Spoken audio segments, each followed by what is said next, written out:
Hey Andrea, how are you guys doing? Happy spooky Saturday. It was a dark and stormy night. We're about to go on the Ripley's Ghost Train Adventure, the most interactive paranormal experience in Saint Augustine. Hey Myra, hey Christine, hey Caroline. How are you guys? Waiting for Rob. Did Rob fall in? Oh, there's merch. Did he check in? Oh, he's there now. Mike was taking so long. There's merch.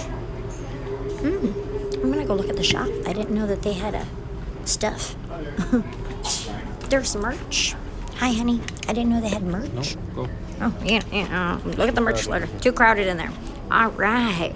We got some EMF meters, I believe. We got, what does it do? Ooh, laser grids. Laser grids. All right, you're going to tell us what we're supposed to do with that. This is going to be super fun. We have lasers and EMF meters, just like paranormal investigation. It's going to be fun. Now we wait here for our... For a train? No, for our guide. Guide. Okay. Wow. Right up your alley. Tracy's all excited. Oh, she is a paranormal investigator. Okay, Tracy, so I'm relying on you. If you see anything weird, spectral images or orbs flying about, I'm not even kidding, because they said that they've gotten real pictures of this kind of stuff on here. That's why we wanted to do this one. This one's more interactive. The other one we took last year, the Ghosts and Gravestones, was more just like spooky stories kind of thing. This one we actually have some EMF meters. It's kind of cool, so I'm pretty excited. So if you have any tips for us, you let us know, girl. You let us know. So, hey Myra. I've never done an actual paranormal investigation before. I just like spooky stories, but never actually had to like do anything. So that is so cool. Pretty excited. Hey Alex. Hey Scott. Ooh, scary time. Want to do it? Huh? You said you didn't want to do that. Do what? Because I was going to do that with the paranormal. That other, yeah. Oh, that other one? Well, I didn't know this was one, but at least we're on the train. I like trains. Hey, Joan. Hey, Mark. Hey, Myra. Hope you're feeling better. Perfect. Hey, Tracy. Andrea. Faith. Hey, Faith. How are you? Happy Saturday. Excited for Easter tomorrow, I'm sure. Whoop! I just did that. This is why I can't have nice things, including including cords. Oh no, my cord is too long. I'm running on backup cords. Don't mind me. I have an extra long cord. I better go put that away. Yeah, I'm using my long pink cord. It's a smidge too long, but that's okay. Hey, Crimson Roll Tide, how are you? I hope so.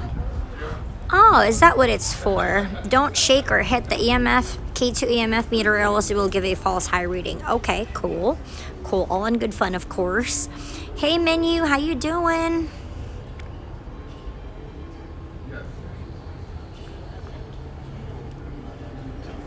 Is that Joshua? And Myra, hi, how are you? Hey, James, how you doing? Hey, Jelly Bean, how are you?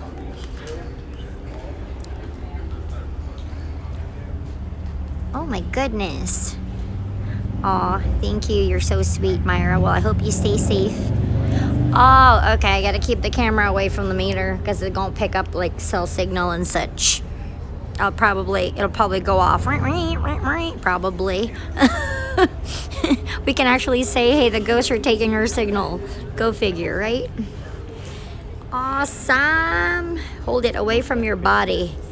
I watch so many ghost shows. Oh, well. Oh, goodness. Huh? Looks like Christmas, honey? You know what I'm going to say to that? Boots and cats and boots and cats. I'm like, it's just like... You say that for Christmas?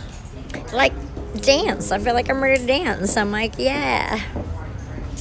I don't know. It's just the ghost train. It's a spoopy train. We're going on a spoopy train ride.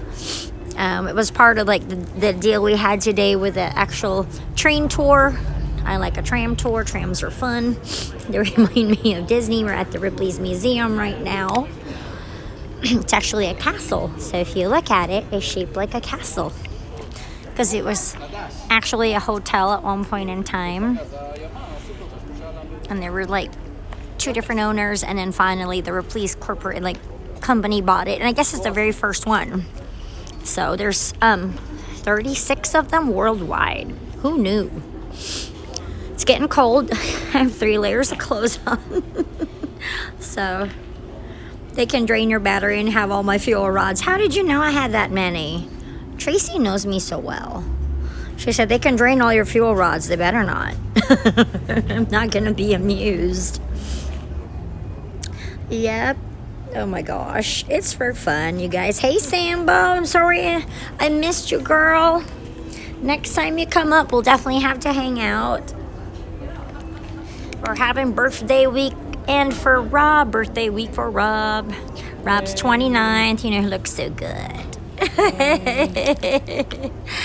Yes, I had my fuel Rob stash and the big battery. I have both, actually. I always have. I may have the little tiny backpack on, but I have like 8 fuel rods and a giant 20 milli amp battery in there. I got batteries for days.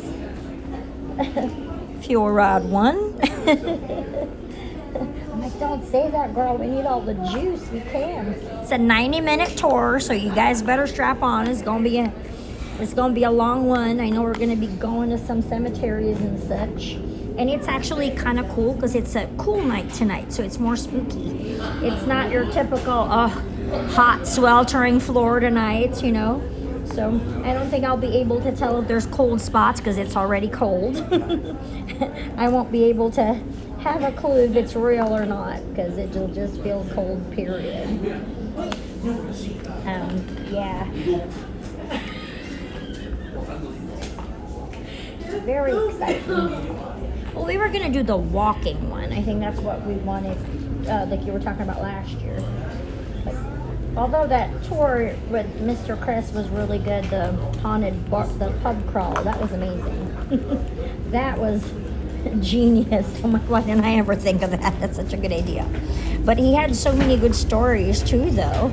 Morbid, but I mean, as any old city, there's plenty of, you know, it is the oldest continually inhabited city in America because apparently it's not the oldest city in America. Does anybody with the question is what qualifies? What qualifies? Yeah, people be telling us 7 different things today. So if the city doesn't exist, does it then qualify as being a city? And if it doesn't exist for a certain amount of time, does the clock restart? Jump under the roof of the train. All right, Mel. That's true. That's true. What does it mean? You know, like what is? Thank you, Tracy said happy birthday, Rob. Ooh. Ooh, you too, Myra, next month. Oh, hey, Caroline. Hey, girl, hey. How are you, girl? That's true. That's true. Thank you, Myra. Hey, Mel. Melly Welly. Melly Welly. And Scott, I feel like I just talked to you guys. Hey, Menu. How you doing? Happy Easter. I like your Easter bunnies. I hope not on top. Hey, Fulton. How are you? Oh, yeah. Tuning in from Starbucks. There's only been one Starbucks in town. We have a lot of cute little mom and pop places. Literally only seen one Starbucks in town. I'm a little perturbed, but yes, have one. Have a nitro cold brew for me. Precious and Kimberly. Yes, please. Since your birthday is the day before Christmas. Oh, heck yeah. You do. Your birthday's separate than Christmas. No together sees. You have separate parties. Absolutely. I know, long time no speaks. Yeah. Hey, Sean Jeff Sean, how are you? Oh, Fulton says happy late birthday. It was yesterday. Well, today is Amber's birthday. Hope you're watching, Amber. If you're not, we love you. Happy birthday. You're a day apart, Scott's daughter, and you, all you cool Aries people in the house. What? Yeah, she is. 20th is still Aries. 21st is the cutoff. Depends on which one you look at. Really? There are a lot that say that 19th is cut off. What? shenanigans. Depends upon which Like, chart I'm the you look at. 19th, just like you know, but I'm definitely a Pisces. Mama ain't an Aries. I am definitely a Pisces through and through. Some say the 19th, some say the 21st, yeah, it just depends on. I don't know, 20th. 20th? Really? I 20th thought it was is the cutoff. 21st. Oh. She is at Magic Kingdom. Yay! What did you do for your birthday yesterday? Oh, gosh. What did we not do yesterday? Had Cousteau's, had some cheesesteak, walked around. Here for the 9 o'clock Ghost Train Adventure. Please make your way right over here where all these guys are. It's the Easter Bunny Man. All right.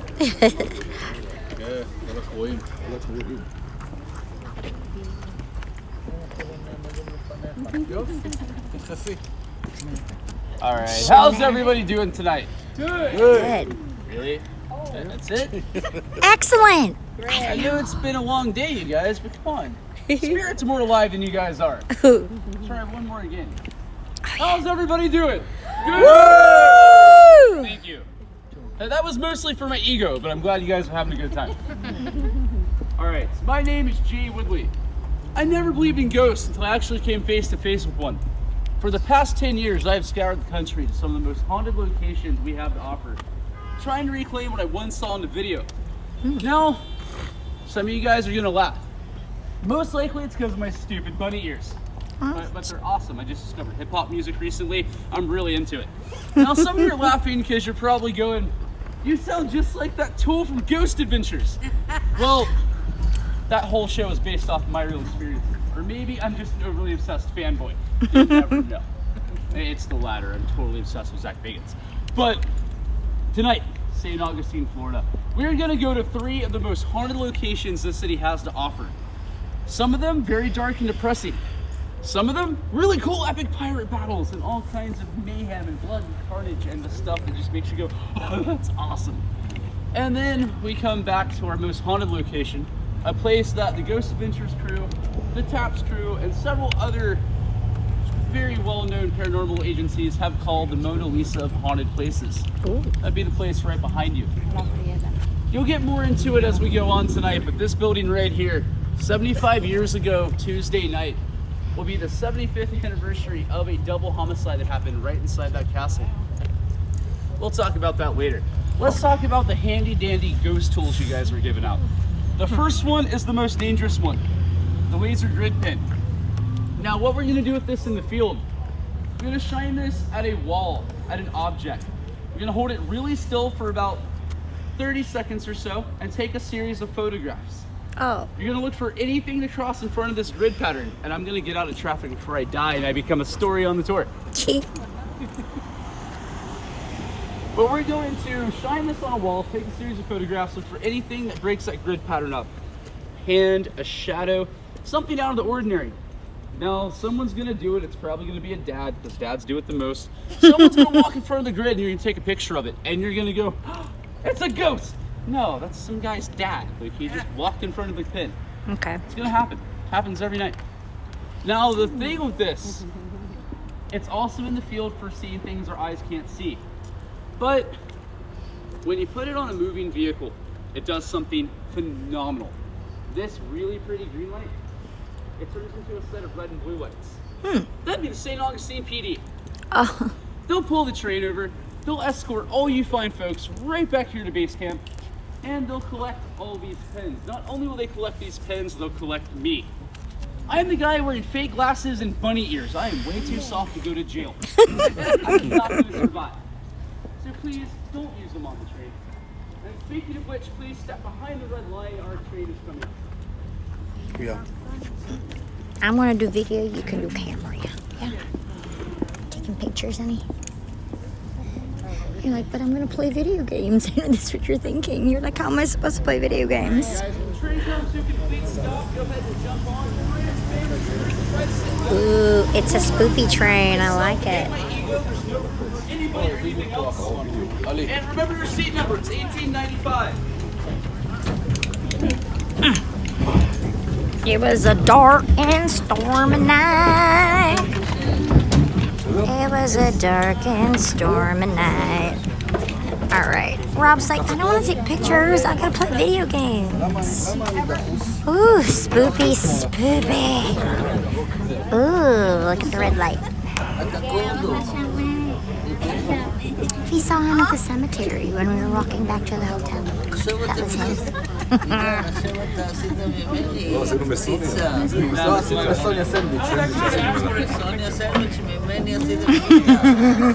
Scott, is this like Small World? You can't sit at the front. All right, so before we get started, let's go ahead and give a round of applause to my co-pilot, Justin. Well, he's the pilot. He'll be driving the train tonight. This is Justin, my right-hand man. Woo! And he looks dashing in that dress. I'm kind of jealous. I was given the option, dress or bunny ears, and I picked the stupid ears. Make sure you give us a thumbs up if you haven't already. Make sure you subscribe if you like. All right, so as we wait to get clearance to head out, I want to go ahead and finish the story with the laser grid pens. So laser grid pens, they're super awesome in the field. But if you use them on the train, we get pulled over, you guys get gypped out of the good money you spent to come on this adventure, and I go to jail and bad things happen. Now, last time it wasn't so bad. They gave me a cool nickname. They called me the Fish. That was kind of cool. And that's all I'm going to say about that. Okay. All right, so the other cool thing that those pins do, you shine them on the moving train like I told you 100 times not to do. You hit that rearview mirror, the train crashes, we all die. Well, you guys all die. Me and Justin and my own messed up brain, we're like Bruce Willis in that Die Hard movie. If you guys blow up and die, me and Justin, we got skinned knees, bullet wounds to the bicep. We light cigarettes off your ashes, we walk off into the moonset. Now, that leaves a giant downside. That is 48 new ghost stories I have to learn. Oh no. I'm from the west side of Jacksonville, Florida. I don't have the mental capacity to remember anything. So it's going to be, camera lady was here. She reminded me of the chick from Ninja Turtles. Her ghost walks right over there. You can see the mic hanging off the clouds of smoke. There's going to be this guy is not sure what to think. But you're here, man. It's going to be awesome.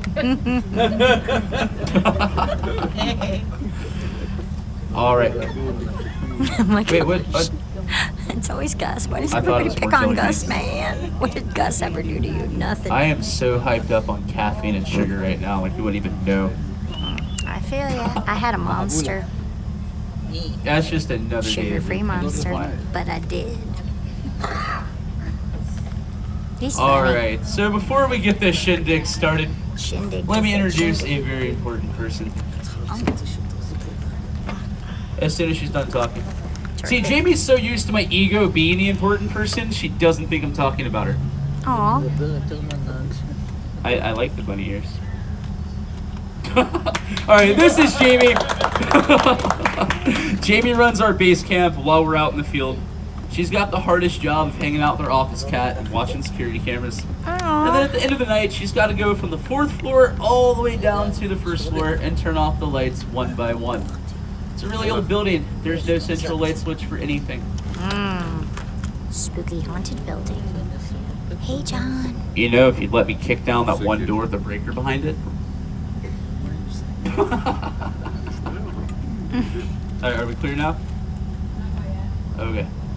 Alright, so let's talk about the other awesome ghost hunting tool you guys were given. The handy dandy EMF detector. Alright, EMF detector looks like this. It's all see-through and looks super technical and awesome. Now, how many of you guys have seen Men in Black? Yeah. Alright, so for those 7 back in the back half of the train, you're gonna get this joke. The rest of you, you'll see a movie once in a while. Alright, you guys see this tiny red button? Alright, see that little red button? Go ahead and push the little red button. Uh-oh. It's gonna beep, it's gonna flash, it's gonna make some noise. Now once this green light is on, this thing is good to go the rest of the night. Don't worry about killing batteries, we're Ripley's. Believe it or not, we've got like No. $1 billion Just not reading worth the of phone. these right out there in our ghost parlor. So don't worry about killing them, we'll replace them tomorrow. Now EMF, it stands for electromagnetic field or frequency. It detects, as you can see right here in the 3rd row, it detects electromagnetic impulses, like speakers and cell phones. I didn't read my phone. So if you're within 2 feet of something that puts off an impulse, it's going to go off. Now, I know at some point someone's going to walk around, even though I told you that this thing gets set off by natural electricity. You're going to walk around and this is going to go off, and you're going to stand right next to a light socket, and you're going to go, oh my god, take a picture, you guys, it's a ghost, oh my god, it's a ghost, oh my god! Yeah, it's a light socket, we just went over that.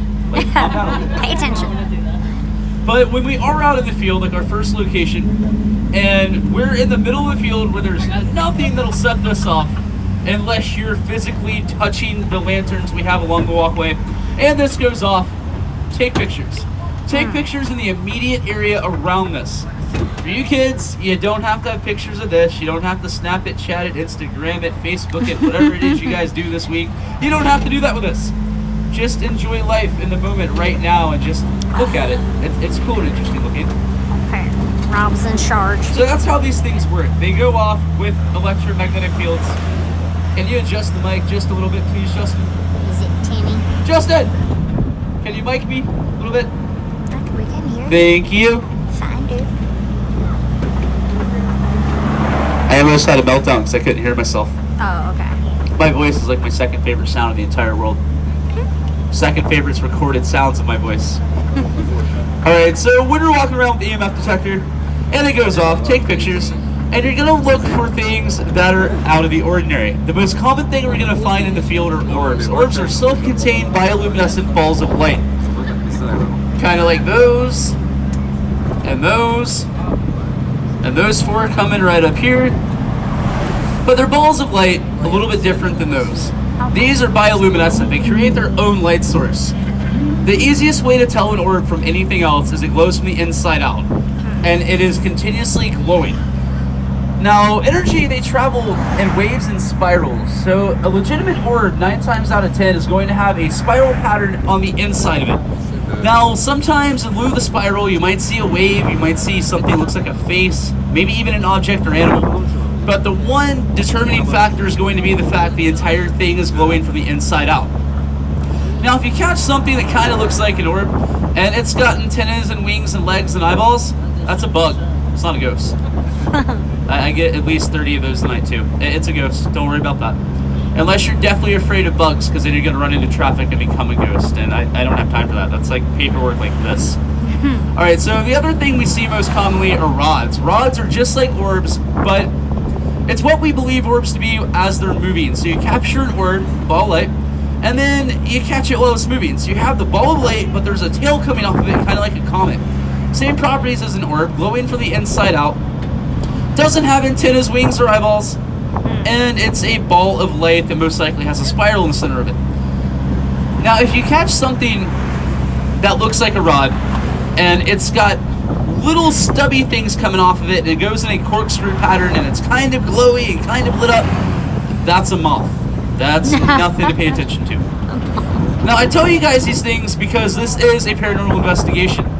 I'm not here to sell you on some hokey, touristy bull stuff with actors jumping out in masks and jump scares. Well, there's a couple of those. But I'm not going to sell you on anything that I can't prove. So if you guys show me something and I can debunk it, I'm going to crush your dreams. I'm sorry. But it's my job. This is a legitimate paranormal investigation. We are one of the most highest rated investigative teams in the Old Town area because we don't take anything with a grain of salt. We look at everything and overanalyze it. Everyone say hi, Nick. Hi, Nick. He hates when I do that. Alright, so this carousel right here, we're getting into the north end of the boundary of our first location. Our first location has a very dark and checkered past. It is the saddest, most depressing thing I'm going to tell you guys about all night. It's one of those things where everything I tell you is going to be 100% historically accurate. It's what actually transpired here. Now, if you guys are easily offended, I know it's 2019, at least 3/4 of you are easily offended. So in the event you are easily offended, 2 steps, and I'll give you the warning. Step 1, do this. Step 2, just do this. Cover your ears. If that helps you out tonight, it'll make your life a whole lot easier, I promise you. Alright, so this location, it's one of those places where you couldn't make it up. It's not your typical ghost story.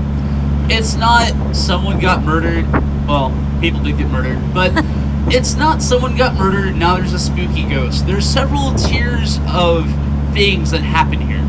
From feelings of sadness, feelings of dread, feelings of complete, I don't want you here. Feelings of people being watched, people being touched, people being scratched. I don't know about that. All kinds of weird, creepy stuff. And a lot of it has to do with the nature of the property. Now, before I get into the backstory of the property, let's talk about what it used to be. It used to be the Old Florida History Museum. It was a place where 4th grade kids could come and see how Florida history was back in the 1800s, specifically around 1860, 1861. So this building, they rebuilt some things you would see back in the day. Slave quarters, shackles, cracker shack, one-room schoolhouse, Temecula Native American hut, the stuff you'd see back then. And all your EMF detectors are about to go off in 3, 2, 1. It's totally a ghost, you guys. Totally. Totally. Or it's that power line. Oh, okay. None of them. Totally. See, I have to point these things out so everyone doesn't freak out that there's a ghost. Alright, so this property, they had a long run here as a history museum, and then the weird stuff started to happen. Oh dear. Gift shop would be destroyed in the middle of the night. They'd come to open in the morning. T-shirts and stuff would be all over the floor. People would see things out the corner of their eyes. You know, your normal run-of-the-mill haunting type stuff. Then it started to get a little bit worse. People started getting touched. People started seeing people walk around the back room. In the summertime, about 3 o'clock in the afternoon, a group of 4th grade boys were in the Temecula Native American hut. Please turn the laser off. Please. I really don't want to confiscate them.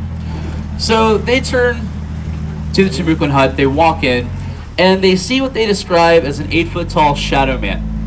The shadow man scared them so bad, those poor little guys busted their butts through the wall, just like Bugs Bunny, ran all the way out the back courtyard, all the way through the gift shop door, all the way out here, State Road 16, where a truck almost ran them over. Oh. History Museum closed shop. They moved across the street.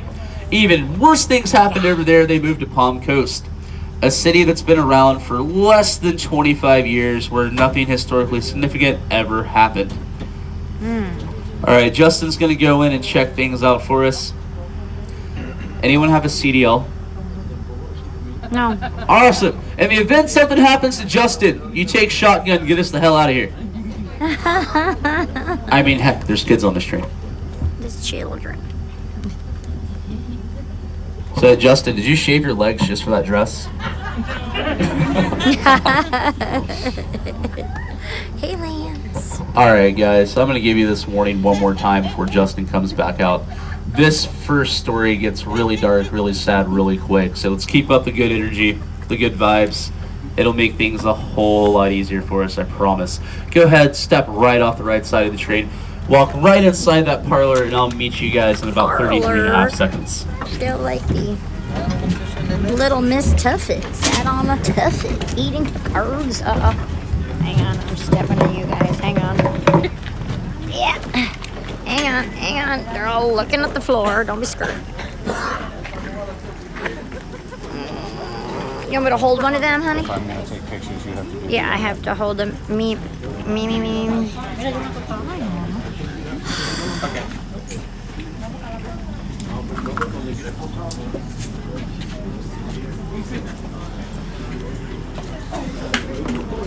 Yeah, we're getting out and investigating things. It smells funny in here. Why are those spooky people on the board? Hey, you have one of those, honey. I bought you one of those little voodoo sticks. I got one of those voodoo sticks. Hey, hon.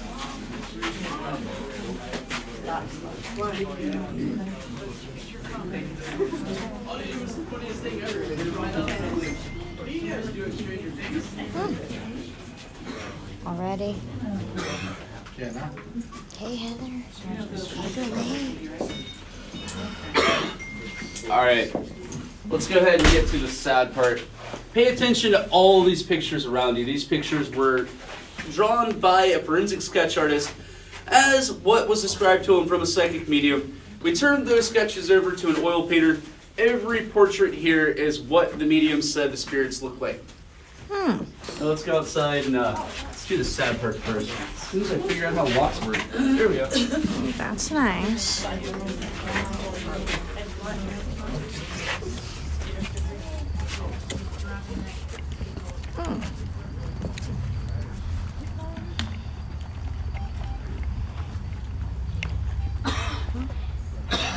It's dark.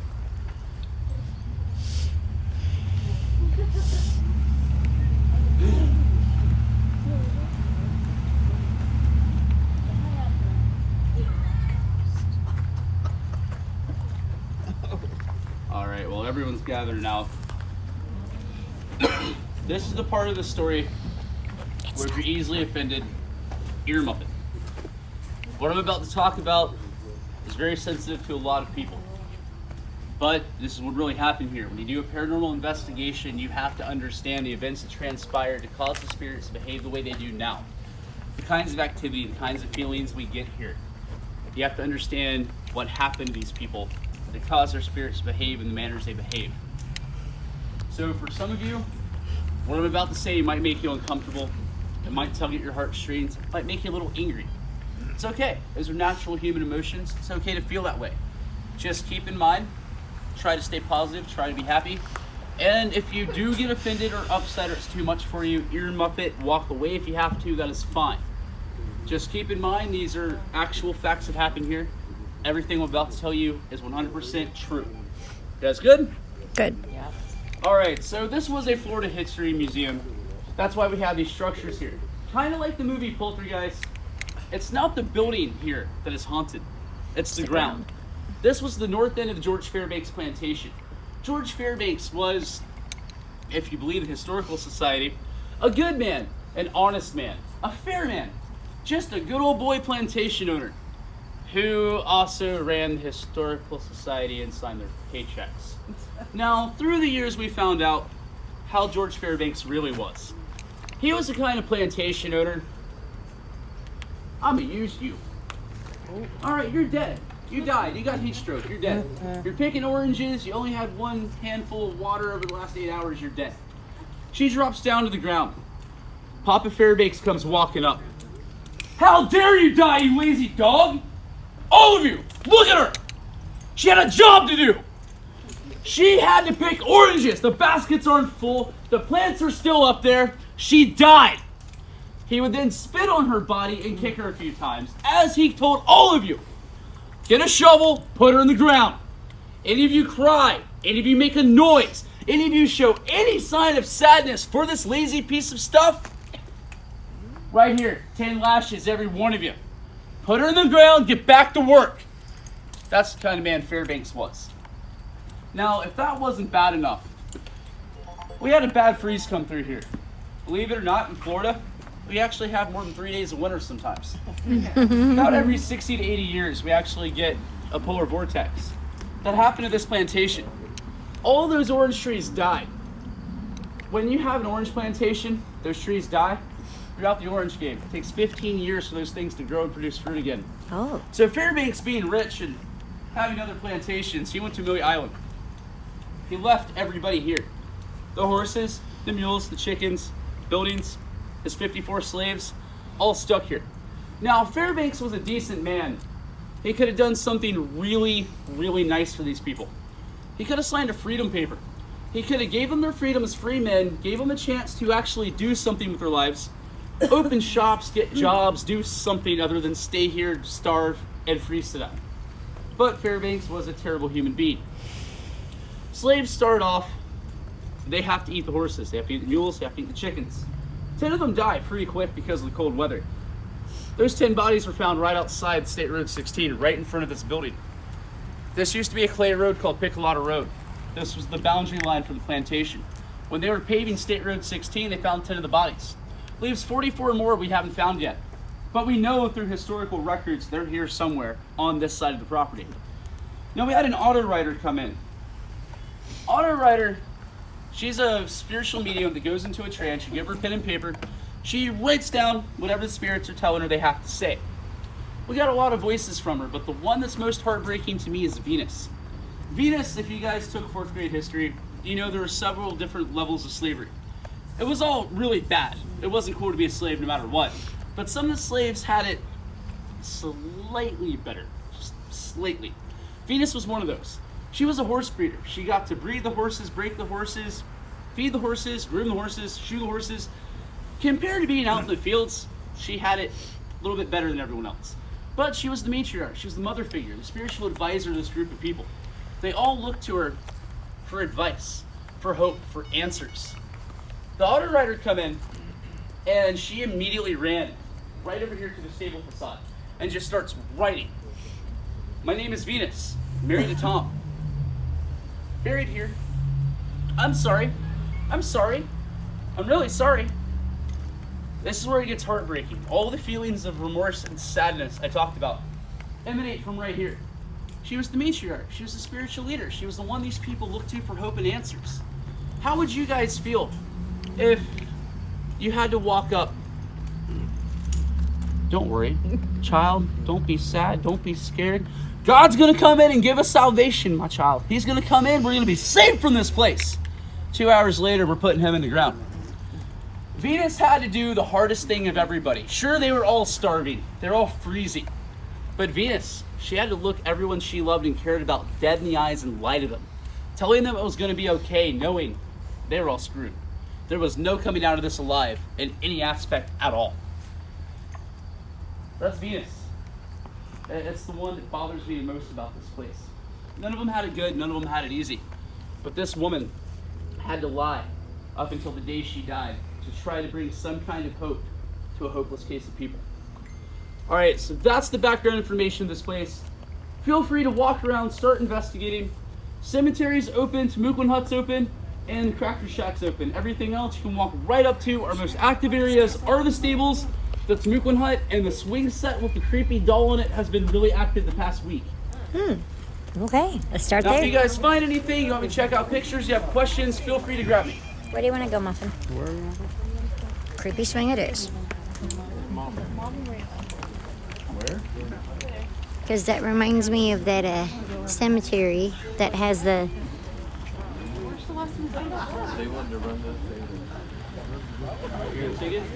You're gonna take like 20, 30 pictures of the front. And it looks like shadows and I'm stuff. taking photos. Rob's in charge of photos.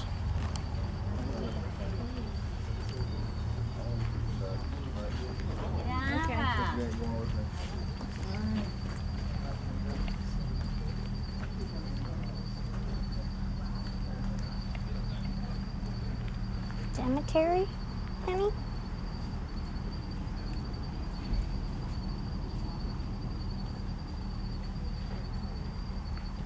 Cemetery? No?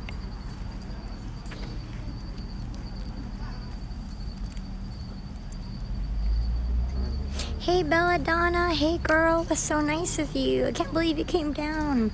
Belladonna was able to find me in my bright yellow spirit jersey. Kind of hard to miss. Rob's in charge of the photos. Did you have anything? The flashlight? I'm not getting anything on the EMF meter. Did you enjoy your cheesesteak? I hope you did. Here's the burst setting. Are you live right now? Yeah. All right, if you want to switch out the EMF detector for this is an SB7 spirit box. Okay. Oh, because it's, yeah. We're live. All right, this goes through AM and FM radio frequencies, and it tries to pick up what the spirits are saying if they have anything to say at all. Perfect. So if you want to walk around with that, you'll pick up Yes. way more than the detector. Okay. Just make sure I get that back, please. Oh, absolutely. Do you guys hear anything? I'm going to put it right next to the mic, okay? Here, honey, I'm going to give you the EMF meter, the other one. Because we're going to walk out with a spirit box. Thank you. Rob's going to take photos. See if you hear anything. We have a spirit box.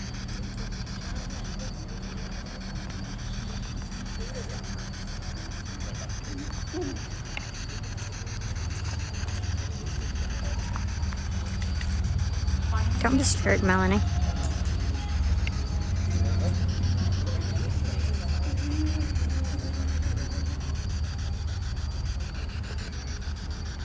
I do like this thing. I always Oh, you can come up to the cemetery, honey. Hey, there's something going on over here.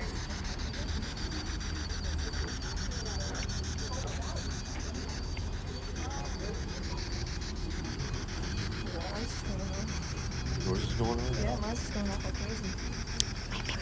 Turn your light and knock your back. You're supposed to take a picture of it.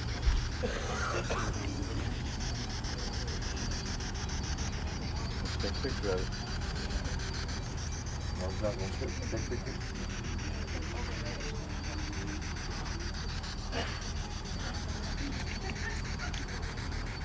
Her EMF was going off, though.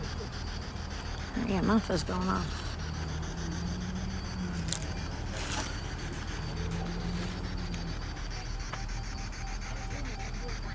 Where's the swing? Oops, sorry. Here. I'll look at that.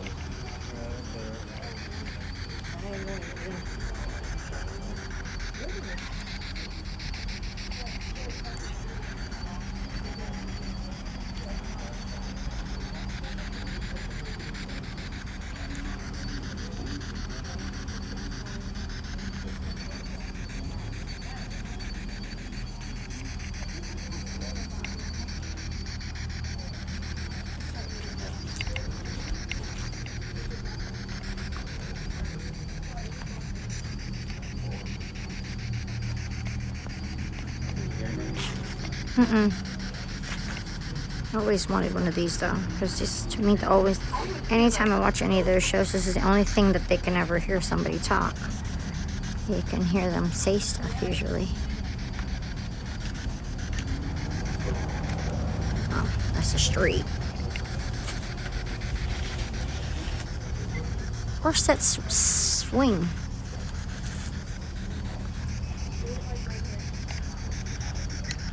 Yeah, her meter's going off.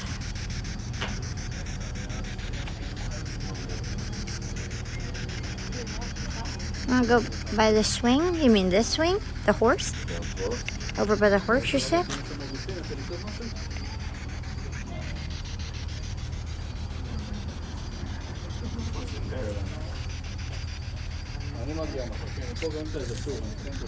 Hello?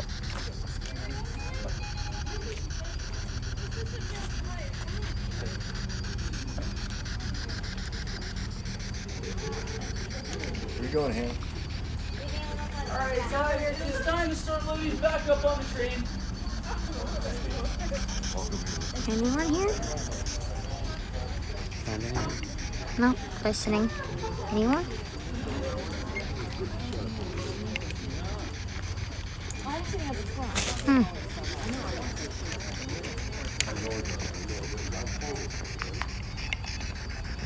Ooh, this meter's going on.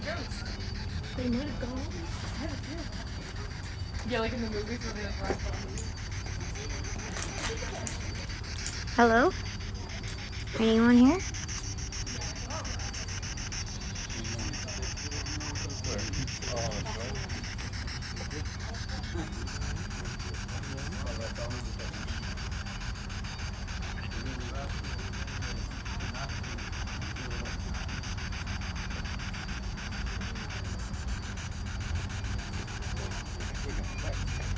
Got something? No,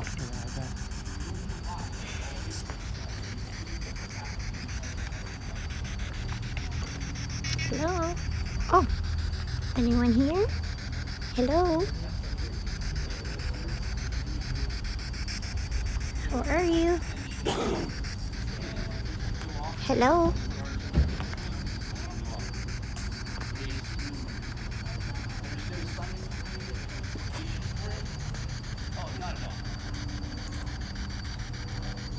Alright, guys, we gotta get back on the train. Go ahead and take your last couple photographs, or I'm gonna have to leave you here. Oh, it's super fun doing it alone. I don't want to be alone. Anyone here? Didn't hear anything though.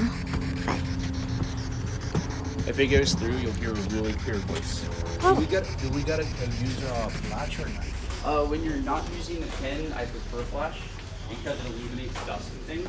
Yeah, But it's really, if you're using that, don't use flash because it'll wash out the risk.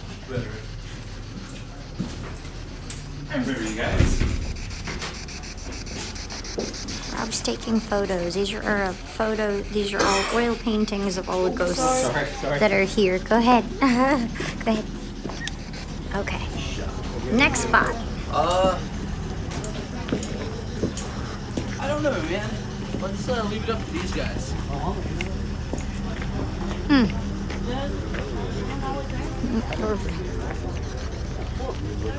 Oh, I don't know. We don't have a seat anymore. Yeah. Alright, before we get the train rolling, we have options. Do you guys want to go straight to our next location, or do you want to detour through downtown and see some spooky spots? Sure. Spooky spots? Alright. Plaza Loop, sir. Oh, wait, hang on. I'm sitting on this.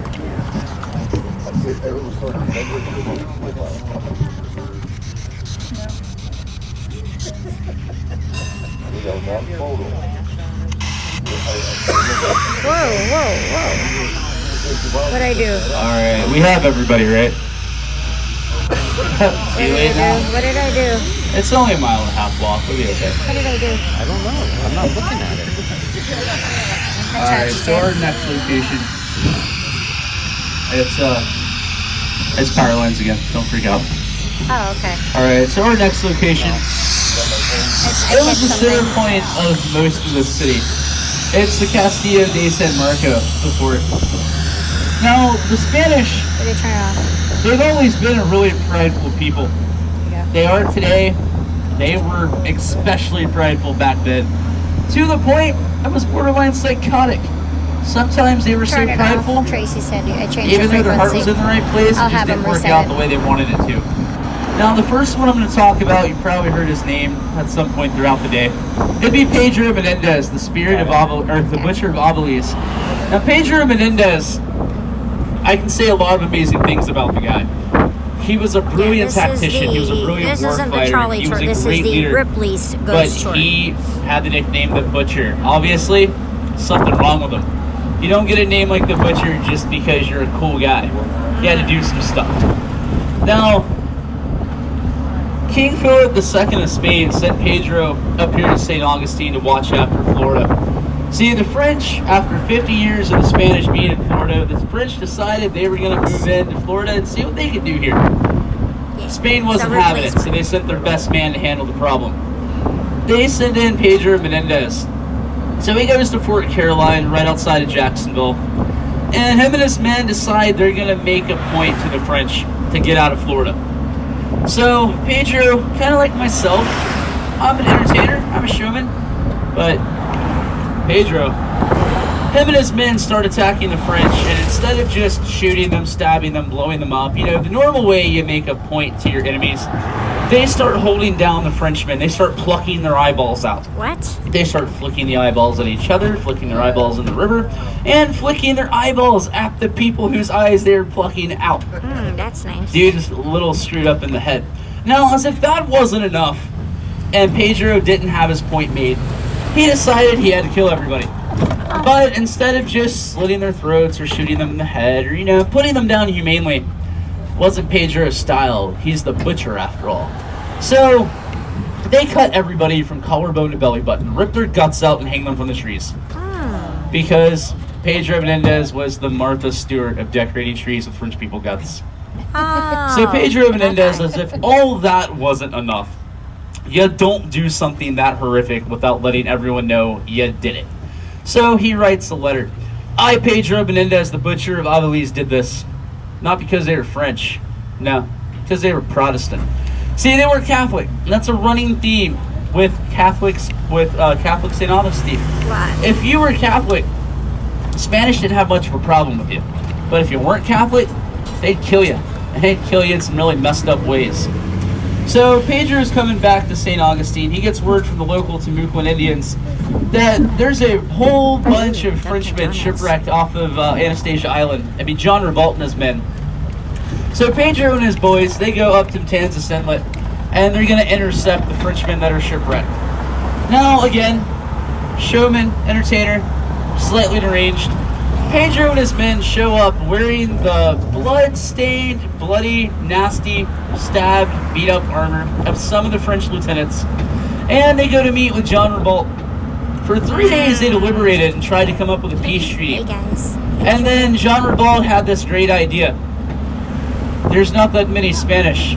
Let's set up some campfires every couple yards away from each other just so we can see. Once they lit the fires, they realized it was more than just Pedro and a couple men. The entire squad was with them. A couple hundred people. They knew they couldn't fight him, so they gave in to Pedro Menendez. His order was simple. Convert to Catholicism, live out the rest of your days as my servants, or die. Of the 212 Frenchmen, 202 of them did just that. They died. 10 of them, they converted, they were slaves. But that 202, they were taken right over to Matanzas Inlet down by the water in groups of 10. Hands tied behind their back. They're thrown down onto their knees, and Pedro gave them one last choice. Convert or die. They chose death. Pedro quickly pulled out a knife, slit their throats, grabbed them by the head, threw them down in the bay, and watched them gargle and squirm as they bled out. Over 3 days of doing this to 202 people, the entire bay started to turn red with blood. Now at the time, that bay was called Saloy, the Bay of Dancing Dolphins. After you do something that messed up and you turn the bay red with blood for a few days, you can't call it the Bay of Dolphins anymore. That's not cute and romantic. So they changed the name to Matanzas, the Bay of Bloody Massacre. Now, hundreds of years later, the city of Saint Augustine, we kind of tend to forget what Matanzas really means. Right now, we're sitting on the spirit of Matanzas. You have Matanzas Elementary, Matanzas Urgent Care, Matanzas Chiropractic, and my favorite two, Matanzas Tax Services and Matanzas Alimony Lawyers. Those are real places, check it out. But that's Pedro Menendez. That guy. Prideful to the point he was borderline insane. Now, the other kind of pride, it's the pride that just doesn't work out the way you wanted it to. Now, the Castillo, I'm sure you guys have seen it 1,000 times today. You know, the giant old castle right down here. Yeah. Captain Juan Delgado was a captain stationed at the fort. The British, they tried to take that fort several times over the years. They decided in 1702 they were going to try to take it one more time, but this time they had the right plan. They were going to attack the Spanish Pride. They were going to attack the city right before Christmas when all the Spaniards are too preoccupied celebrating and being happy. So they attack right before Christmas. They lead a siege that lasts 51 days. Everybody that was in the city, for the most part, evacuated into the Castillo. About 1,600 people. Ooh. For 51 days, those people held up in that fort, and they fought off the British attack. The British got fed up with it, knew they weren't going to win. So, like a bunch of 5-year-olds pitching a temper tantrum, they burnt the city down. Oh. Not only did they burn the city down, any Spaniards they caught in the city limits, they burned them alive. Women, children, didn't matter. Burnt them alive on the spot. The British are now fleeing. They're going back to their ships. They're, hold your hand up and pick a finger. They're doing that to the Spanish as they're going back to their ships. They're showing their butts the entire time. Captain Juan Delgado gets so... I'm doing plaza loop, sir. Sorry. So, Captain Juan Delgado gets so upset watching the British burn down his city, kill some of his people, and they taunt him. So he looks at his men and he tells his men, alright boys, get my favorite cannon. Get extra powder, get the bar shot, get the grape shot, get the 18 and 20 pound balls. We're going to show these British dogs, you don't muck with me, you don't muck with my fort, and you sure as hell don't muck with my family. Oh dear. They steady that cannon, they put it right on the top wall. The captain pulls his striker back, he looks at his crew and says, alright boys, brace yourself. This is going to be a hell of a blast. He strikes the fuse, he hits the wick, and BAM! The cannon explodes, but not forward. It literally explodes backwards into Captain Juan Delgado, vaporizing him from hip to shoulder instantly. Oh. Gone like that. Poof. Now, he died instantly. He was done. But his men, it wasn't like a horror movie. It wasn't a puff of blood and he was done. Right where his men were standing, they got hit at 1,600 feet a second. They got hit with bone and teeth and hair and shrapnel. Ooh. And Captain Shrapnel, intestines, every nasty thing you don't want hitting you at 1,600 feet a second went right into the captain's men. They died several hours later from their injuries. Oh. Point being, it's okay to be prideful. It's okay to stand up for what you believe in, protect your family. But sometimes, you gotta know when to walk away, or it's gonna blow up in your face. It's okay to laugh at that. It's a bad joke, but it's okay. All right. We gonna have time for the possible?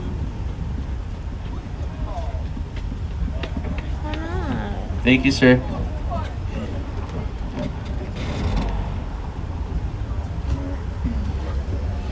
It's the casino this summer. All right. So, as we're walking back, or Driving. walking back, my timing's off. Okay, so as we're backtracking, so I can take you guys around the plaza. This will be our next spot. We're gonna walk up, take a few pictures. Pay very close attention to the tops of the fort. A lot of the pictures we get are always at the very top. Now, something to look out for, there are a family of raccoons that live in the fort after dark. So if you see something pop up and it looks like a head, watch for a few seconds and make sure it's not a raccoon. I terrified everyone a few nights ago because I swore up and down it was the head of Osceola, and I started screaming like an idiot, and it was a raccoon. Oh. I was like that toddler on Christmas. I was super happy. And then we had that one guy go, "It's Drop a it, raccoon, yeah. you jackass." Sticking And I through wasn't the even wearing the charge. bunny ears that night. Don't be scared, guys. Alright, so another really important spot to pay attention to. The fort itself, all these beautiful hills around the moat, those are hundreds, if not thousands, of dead British soldiers. Oh, See, the Spanish, moats. they had this awesome thing they do with the British. They would shoot them, and then they would dig a trench and they would bury them. Now, the very interesting thing about the fort, if you weren't Catholic, you couldn't be buried inside the city limits.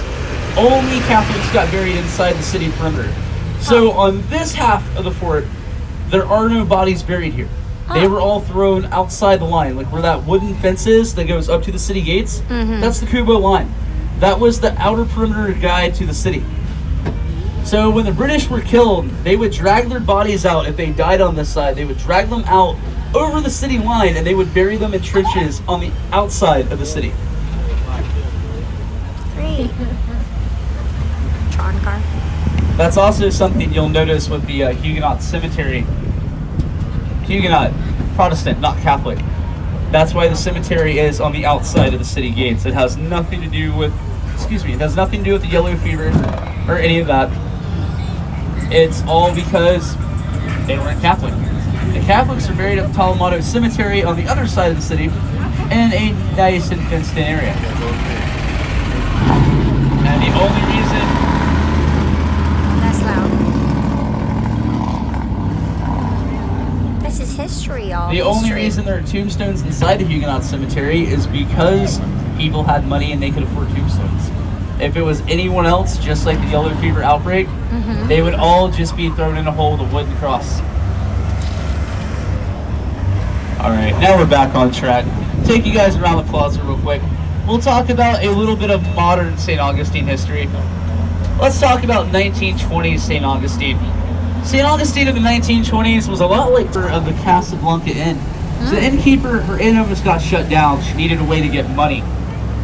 But luckily for her, her hotel, the pretty one right here with all the candle lights and stuff, right here, up here, where the torches are.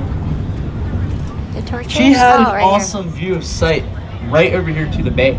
So when the rum runners would come in, Here. Oh. she would go to her widow's This walk, one. wave her lantern, tell them it was cool to come to shore. FBI come in, trying to find the bootleggers and rum runners, so she got a brilliant idea. I'll let them stay at my hotel for free, and then I can signal the rum runners when they're gone, and I make money off both sides. This worked really well for a while, until she fell in love with one of the rum runners. People, nice and chipper and upbeat. This was the site of something amazing on Sunday afternoons. the public executions. Oh, fun. It was done right there where that white obelisk is. That white obelisk is a celebration monument. Back in the day, it used to be a garrote, a 9-foot tall palm log with a rope drawn through it. They would take pirates specifically. They put pirates there, put the rope around their neck, and they would twist the rope with a stick until the pirate's neck broke or they suffocated. And then the governor would sit right up there on his porch and watch everything happen. Now, in Spanish, nice. they had a 2-tier Yeah, system there. to figure out if you're a Yes, pirate. Step 1, you're British. Step 2, you're not Catholic. Oh. So if you're British and not Catholic, you're a pirate and you die. Andrew Ranson and his men were supposedly shipwrecked right off the bay, where they were at a local bar right here downtown, consorting with some local women. Police come up, asked them what they were doing, and they all pointed at their captain and said, "Oh, we're shipwrecked British map makers." That's where you done screwed up. You're British, and you said you're a map maker. Obviously, you're British, you're Protestant, you're not Catholic, you're map makers, you're a spy. You're a British pirate spy, you gotta die. Oh. So they take them over to the grove, they execute the crew first, and then they go to execute Ranson. Ranson asks to be killed with dignity. He doesn't want his hands tied, he doesn't want a gag. Governor obliges, lets him have his last wish. Turn the rope a couple times. His throat closes, his eyes begin to swell. A couple more times. Capillaries in his cheeks start to pop, his eyes start to get bloodshot, his nose starts to bleed a little bit. Ranson starts going through his pocket, frantically searching. He pulls out a rosary and holds it straight up and makes eye contact with the governor. Governor's given a catch-22 decision. He's got a rosary. Not my typical background music, but I'll go with it. So Ranson holds up the rosary. He looks the governor dead in the eye. The monks start going nuts. You have catch-22. So Ranson, he was told, sorry, this pirate's already half dead. Go ahead and give him a death blow. So they turn the rope one more time. For the first time out of 600 executions, that rope snaps. Ranson hits the ground, starts gasping for breath, kind of like a fish out of water. And the monks go running up to him. Governor gets furious. He starts screaming, "Get a rope, string him up, kill him, get rid of him, I want him dead now." The monks, they disagree.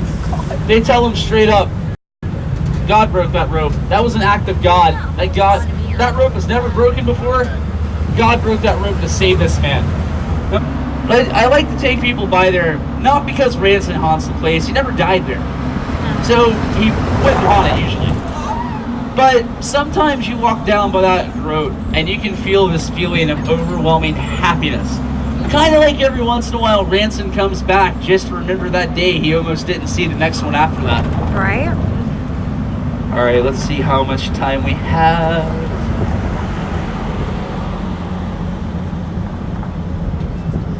Ah, cool. Great driving, sir. That is why you're my wheelman.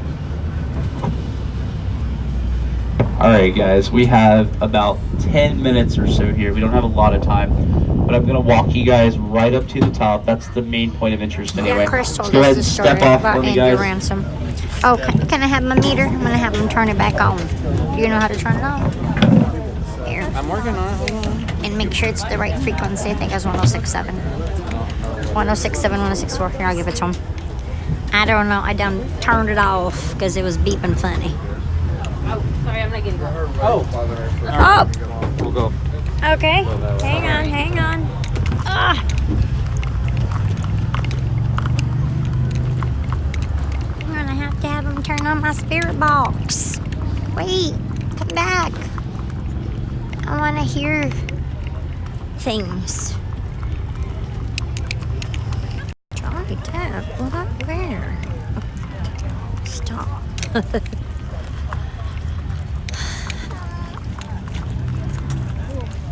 Come on, bunny. Where's the battery?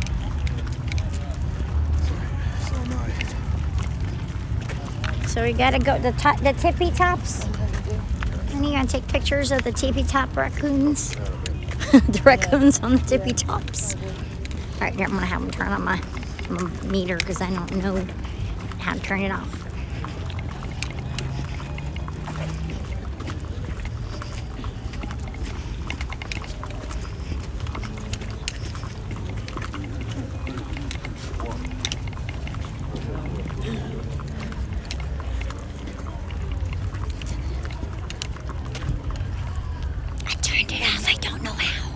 because it started going off, so I turned it off. I think.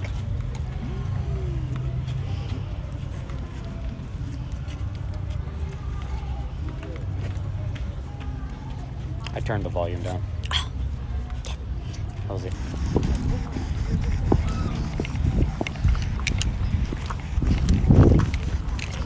And if you guys want to walk around the outside perimeter in this area and take pictures, you're not going to hurt my feelings. I'm the middle child. I'm used to being ignored. Oh no. As we walk up over to this wall, be very careful of this side right here. Please do not fall into the moat. Oh, there's no alligators in the moat. We're good. We're good.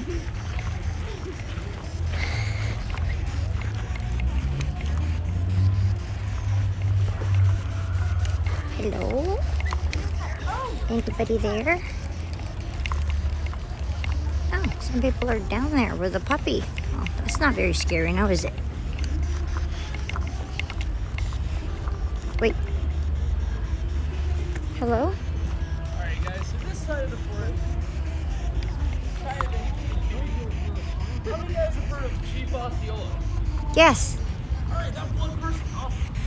Alright, so Osceola was the most chief, and he was a really, really good one. Like Pedro Menendez, Chief Osceola was a brilliant tactician and warfighter. The guy's strategy was off the charts genius.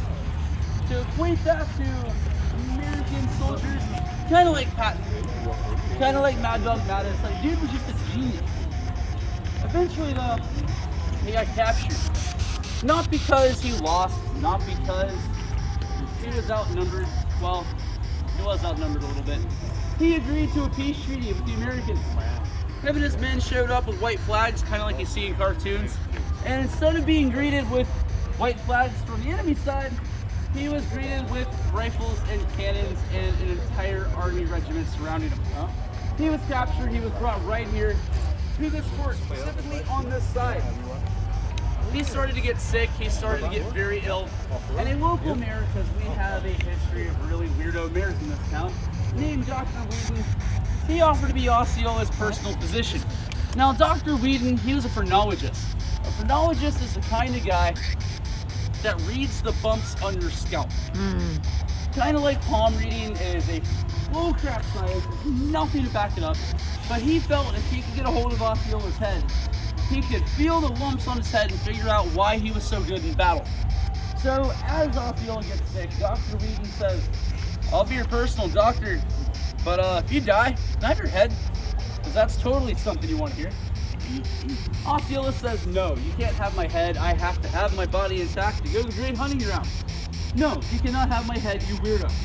So eventually Osceola passes away. Up in South Carolina, Dr. Whedon asks for one private moment with his good dear friend Osceola. He gets that private moment, he pulls out two things, a pickle jar and a capel knife. Blade curved about 9-12 inches long. He pops off Osceola's head, pops the head in the pickle jar, and brings it back here to Saint Augustine. Now, we don't have any record he did that in South Carolina, but we do know for a fact for a nickel on Sunday, you can go to the plaza and see Osceola's head in the jar. We know he did that much. Now, I bring you guys over to this wall to talk about spiritual residue. If you guys look very carefully right here, what's that look like? Face? Not only a face, the jaw structure, the bridge of the nose, if Right. you really get in depth Right. with it, thank you. It looks like Osceola. It does.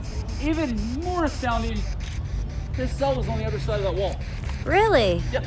Oh. His face showed up within 3 days of the death of Osceola. It might have shown up a little bit sooner, but you gotta think there's no internet back in those days. News was always about 3 days to a couple weeks behind. Oh gosh. So It's like around hidden the time Osceola. Osceola's death got down here, people started noticing that face. It's Chief Osceola. Kind of like Osceola left his mark on this place. Alright, so we're running really low on time now. If you guys want to take a few more pictures, cool, but we gotta start heading back to the train. Okay. I'll start walking that way. Take pictures, honey. Hello? Does anybody want to talk to us? We're friendly. Hello? Anybody here? Anyone? Hi there. Does anybody want to talk? Hello?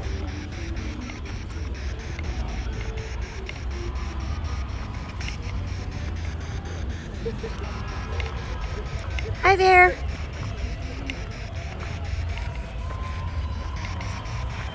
Hi, I'm Jen. Anyone here?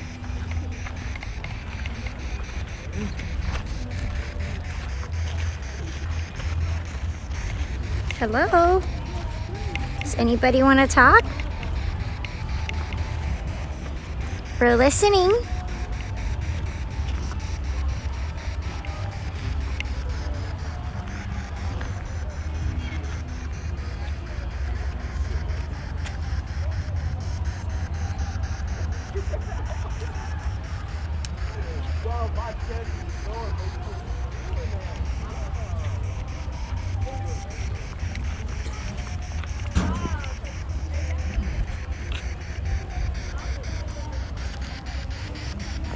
Hello?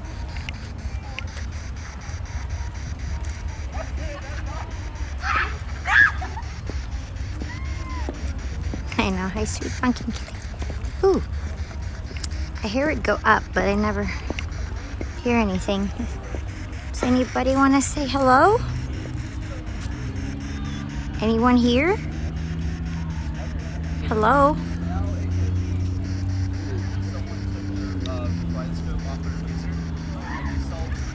There's people in the moat. Don't freak out. Just remember the couple walking their dog in the moat.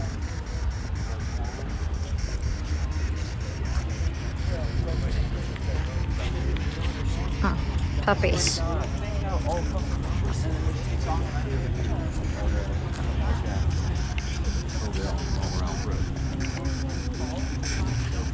You get any good pictures, Monkey? I got pictures. I don't know if they're good pictures. Can you chuck that in the bag? Thank you. They said you gotta spend more time because you gotta wait for them to talk to you a little bit. We're just in a time crunch. Oh, I thought somebody said talk. I heard that. That's nothing to do with ghosts. I just think it's cool. That's the thing you know now. Talk. I heard you. I heard somebody say talk.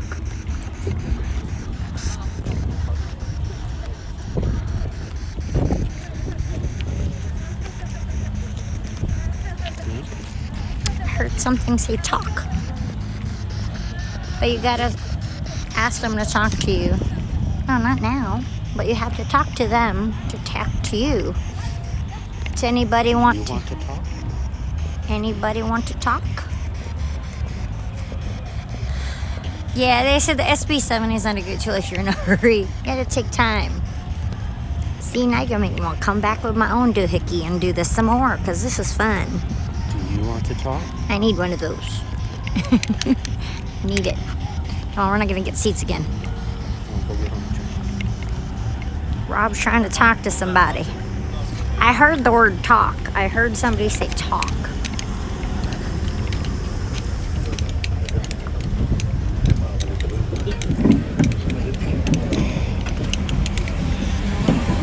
I heard somebody say talk. I did. Hello? I swear it. All right, we have a few more people coming up. I think. A nice match. Sounds like fun.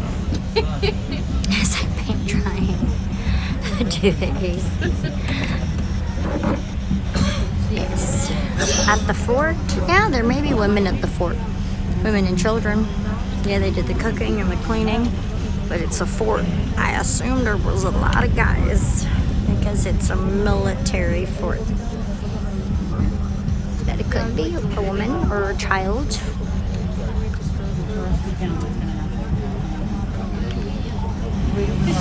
I think it was at the end of where we didn't get to that part yet. Well, the thing is, you can come back and hit up these places yourself. You know what I mean? If you have your own stuff, Tiffy. If you have your own. All right, that's tools. almost everybody, right? Mm-hmm. Someone's about to get left. Then I'm gonna get yelled at. then I'm gonna get a Yelp review that's not Ooh, favorable. fun. Don't forget your kids. Alright, you wanna go ahead and ring that bell a couple times? I'm not quite dead yet. Just on the inside. What's that? He says he's not dead yet. Oh man. That's the first time anyone's ever got that reference. I feel Like this happy. Alright. I think I'll go for a walk. Rob. You know, now I want to do like a whole new thing now. Instead of admission, let's just start charging people shrubberies. Shrubbery. And then another shrubbery. Oh god. Now are the nights. I'm not even doing it. Alright, back on topic because I'm going to quote Monty Python the rest of the night. I've got some good and or bad news depending on what side the fence you sit on. 3 of you, probably going to be sad. The rest of you, going to be really happy. No, the guaranteed good news for everybody, our last location is indoors. It's air conditioned and heated. That's There's no Ripley. bugs or Florida giant mosquito birds or any of that terrible stuff. It's going to be pretty awesome. Now, the good and or bad news, depends on what side of the fence you're on, you get a whole new tour guide. This is like my last 3 minutes with you guys. What? Alright, so it's good news. Gotcha. Feel the love. Right here. Aw. Alright, so our last location, it is Ripley's. Now, I know some of you guys are going to be like, oh, Ripley's, I was there during the day. We left there. You're trying to rook us. No, I'm not trying to rook you at all. The history of the Castle Warden is amazing. I mean, it really is. So, Castle Warden, it was one of the many houses built around Saint Augustine because of Henry Flagler and Henry Flagler's need to build a white, rich utopia in Saint Augustine for all his rich white friends. Now, the first one was the Warden family, and Henry Flagler had a great selling point. I'll sell you the acres of land right next to my golf course.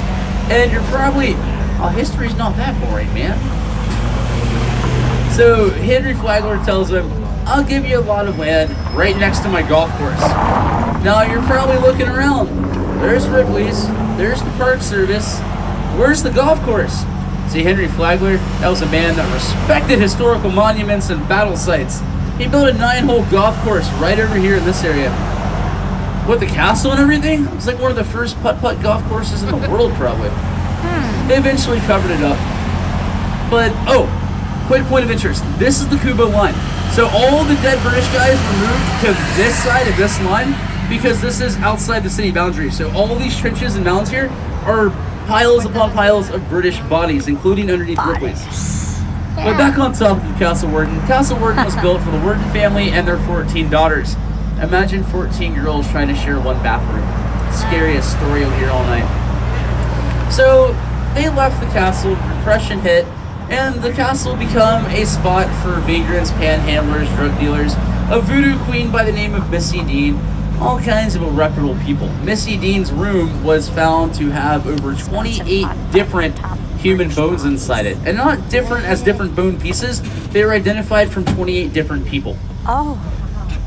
And then it was bought by author Marjorie Kinnan Rawlings and her husband Norton Baskin. They turned it into the Castle Warden Hotel. What it was until it was its current location. Now, the Castle Warden Hotel, it was one of those places where the rich of the time, anyone that was somebody, come to this hotel, including Ernest Hemingway and Robert Ripley. Now, 75 years ago on Tuesday, there was a double murder inside this castle. Like I've already said 100 times. But you'll hear more about it when you go inside. This was a murder that involved 2 women. Ruth Pickering, who lived on the 4th floor in the private suite. Betty Richardson, a Jacksonville dressmaker. And a man known only as Mr. X. Mr. X killed Betty. He found Ruth was a witness. He killed Ruth. Now, through years of paranormal investigation in this location, from people trying, like myself, trying to play with Ouija boards and summoning things and playing with their spirit boxes, all kinds of weird stuff has started happening in the castle. louder. from weird sounds. I've been pushed down the stairs a couple times. I've been scratched by nothing. I've been made sick. We had the TAPS crew in here a couple months ago, and I provoked what we call Mr. X in the Vortex room.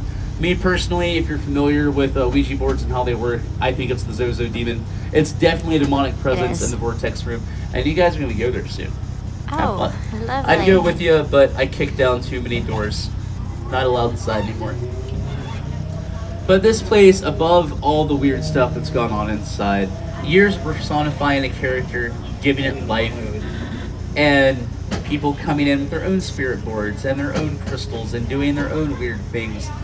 Robert Ripley's family bought this in 1949. Right after Robert Ripley passed away, they bought this, opened it December 1950 as Ripley's Believe It or Not Auditorium. They took a building built on a British burial trench, site of a double murder, with human bones from 28 different people found inside, plus the other dead bodies they found through the years. They took this building and they took things used to cook people, eat people, torture people, things made out of people, like a candle made out of the body fat of a monk, real caskets, real urns, real bones, all kinds of nasty, nasty things that take a haunted building and make it all the more haunted. Alright, so this creepiest thing we have in the museum, and you'll only get to see this one time in your life, and that would be next week for the 75th anniversary of the murders. How many of you guys ever heard of the Haitian warlord Papa Doc? I think I've heard of it. Alright, so you know how crazy that man was. So we don't have it on display anymore, but the most evil artifact we have inside this building is Papa Doc's voodoo doll. Papa Doc would walk around with a wax baby doll of his own head. He would walk around with this thing and he'd whisper to it and talk to it, and it would tell him things. Mostly, slaughter all those people, they're wearing yellow on Tuesday. Or any of the other weird stuff this doll would tell him, but it always boiled down to the doll would tell him to kill people. To the point where this man would walk up to you, pull out a gun, and shoot you in the head because his baby doll told him to. Oh, wow. We used to have it on display, but it is so messed up and evil, we had to take it off. So it's in our back office now. Oh, all right, nice. guys, before we get off the train, I want to say a couple more things. First of all, bonus location. This box is the receptacle of dead presidents. If you guys are being haunted by dead presidents and they end up in that box, Justin and I will give them a proper burial. Forget our wallets. All right, guys. First half of the train, you're going to come with me. Oh, okay. We're going to hang out for a few more seconds, you guys. Yay! Yay! Don't be too excited. And there was much rejoicing. Yay. All right, so You're going to quote this movie. in just a minute, you guys will be going inside. The front half of the train, I'm going to walk you to the front. Back half of the train, you're going to go with Jamie. Chelsea! Are you front or back? Oh, it's Daphne. Oh, man. Oh, make all the Scooby-Doo jokes in the world. She hates that. I mean, she loves it. Totally do it. It's also her birthday. I'm also making things up. It's not her birthday. I just like making people uncomfortable because I have a microphone and I'm louder than everybody else. And how can you be mad at the guy wearing bunny ears? On Easter. Daphne actually gave me that. I should be really nice to Daphne.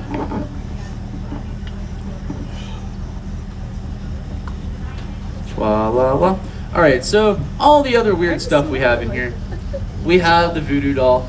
And like, that thing is creepy. Like, it's got this big fat raisin head, and I should probably not say bad things about it. I got a horror story. Yeah? It's an American horror story? Yeah. Alright guys, I'm gonna give Justin the mic. All right. Spooky story time.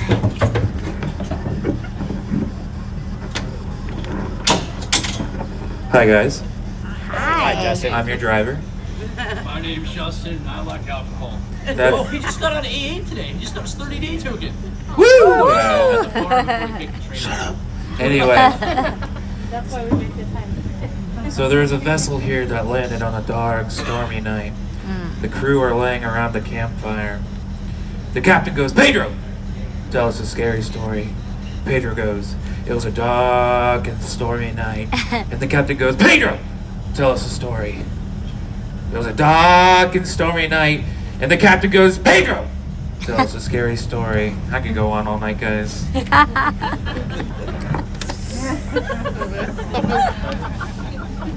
Thanks. That might have been a bad joke, but she looked really doesn't like to be disturbed by me when she's doing things. How many of you guys have ever had a job where you get put in timeout on a regular basis? Happens to me like 9 or 10 times a day. And that's the cue to let you guys go because I'm rambling on. All right, front half of the train. Everyone say hi, Daphne! Hi, Daphne. What up, bro? All right, front half of the train. You're gonna come with me. I've been G. Woodley. You've been awesome. Thank you for coming on Ripley's Ghost Train Adventure. Thank you. You were awesome. Honey, over here. We're in the front part of the train. We're over here. Oh, you get here. Give me my voice box. I want to hear my... You want to listen to the box? You think they're going to talk to you more? Probably not. Good. They don't talk to me. They don't talk to you? I'm going to talk to them. What you saying, Papa Legba? Good luck, you guys. Did you need this back? Thank you so much. That was awesome. I need to get me one of those. Now I want one. Wait to go upstairs, if you will. How was the train? Already been in here. Oh, straight. I know, and you're thinking, what am I doing back in here? You're gonna love it, trust me on this. This is the real deal. All right, so you know, this was the very first Ripley's, believe it or not, which opened in 1950. It's a beautiful home for the Warden family and their 14 girls. Yeah, 14, think about that one.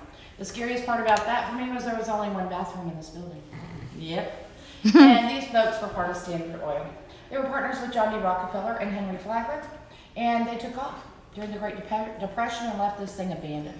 So you know what happens to the abandoned building, right? It sat here 16 years. Everybody broke in. We had criminals. We had a voodoo lady from New Orleans hanging out on the second floor getting arrested by the Saint Augustine Police Department on a regular basis. Oh, fun. And then we had our usual drug dealers in here. So you can imagine, it was just beat up. They really tore it up. And it was just growing up outside. Nobody wanted to walk past it. Finally, they found a dead body out back. And they voted to tear this building down to the ground. And they were all excited about it. They hated it. But fortunately, the lady by the name of Marjorie Kenner Rawlings, she stepped in. She was the Pulitzer Prize-winning author of The Yearling and Cross Creek. Okay. In her own right, she was very wealthy. She was a great writer. All her friends were wealthy. And so her tycoon husband thought they needed more money, and they turned it into a hotel. But they saved it, and I'm very grateful for that. It was a boutique-type hotel, you know, in the early 40s. It was $300 for a suite in here. And in the 40s, that's a lot of money. But we had a real event here, and it's the real deal. So when you leave, please Google the Castle Warden Hotel. That's what she named it. And you'll see all of the articles about what went on here. But on April 23rd, 1944, a gentleman walked into that front door and he signed into the hotel registry with simply an X. And I know that sounds ridiculous, but they all did that. They wanted to be anonymous. They didn't want to be followed. They didn't want what at the time was their little paparazzi. They wanted it kept quiet. Whatever they did, they wanted it kept to themselves. So they didn't think anything of that. And then he paid $300 for the hotel suite, so then they really don't care who you are. And he did not just purchase one room, he purchased two. And it was Easter. Funny enough, that's coming up tomorrow. A little irony there. On that Easter Sunday, he murdered 2 women here and he set the building on fire. So when you Google it, the first thing you're going to see is the newspaper article. We were front page news for 7 straight days here in the state of Florida. You will see the building on fire, and then you'll continue on and read about the event, but you're going to get to hear about it personally. And we're going to go to the rooms where these ladies lost their lives. So it's great stuff. We just got some great pictures and some great orbs upstairs. I hope you brought something to take a picture. If you didn't, it is a beautiful, stunning building, and you're going to enjoy it. I'm going to make you enjoy it, right? Okay, so I have 2 rules. Please do not wander. There are so many reasons, but we set alarms at night for one thing. We don't want to ruin the tour for everybody, and safety. That's a big deal in here, because I will tell you, and I am not joking with you, Yes. we have been touched on the back of the neck, our hair pulled, all those kind of things. So were you with this lady, sir? I'm telling you, you think you know her? If she feels something like that, she will run you over to get down the stairs. I've seen it over and over again. I've been pushed. I'm fast, too. I thought I was going to find myself at the bottom of the stairs. So I am cautiously always holding on to the rail. Really, seriously, okay? So let's go up and talk about this fateful day, and hopefully we're going to get some great pictures, okay? Please Okay. follow me. Let's head up. I told you I'm going to church in the morning. I don't care. I'm holding the rail. I'll fall down, go boom. It was nice knowing y'all. I don't want this in. Oh, ding dang. Wasn't me. Wasn't me. One's down.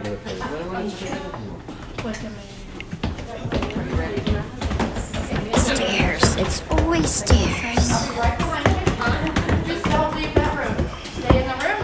There you go, thank you. We're gonna go into this dark room. Oh. There's lots of room over to the right. We cannot leave the room. And if you think there's safety in numbers, I'm sorry, you're probably safe. There's always somebody. Monkey. There's lots of room like that. You want to hold my meter, honey? Okay, so the reason I brought you into this room is one of the most active in the building. And I seriously know this because we allow mediums to come in here like midnight, 1 o'clock in the morning when we shut down. They usually have a group of maybe 9 or 10 people. And when I first started a few years ago, my boss decided that it would be a really attribute for me to be on one of these seances so I could explain it to others. I really had no interest, to be honest with you. And so he asked me to volunteer, and that's really not how it went. He shoved me in here with a medium and 9 people. And it was the second most frightening night of my life. Because they all choose this room for a reason. They all feel it. And I'm going to tell you, it was ramped up that night. But on April 23rd, 1944, it was a beautiful hotel room. And the ceilings were much higher. It was much further out. And a gentleman checked in here by himself. We all think probably he was waiting for someone. We'll never know. But he was in here. Now remember, it was Easter. So everyone else is at church, mass, brunch, anywhere but here. This gentleman was here alone on this level when the fight started upstairs. And it was loud. It was coming from that direction afar, and it was kicking, screaming, punching, and kicking and screaming and more punching, and then a very last loud, and then complete silence. He opens the door. He wants to see what's going on. And he sees a man dragging a woman's dead body across that 3rd floor open atrium. He has a very good view. But he quickly shuts the door.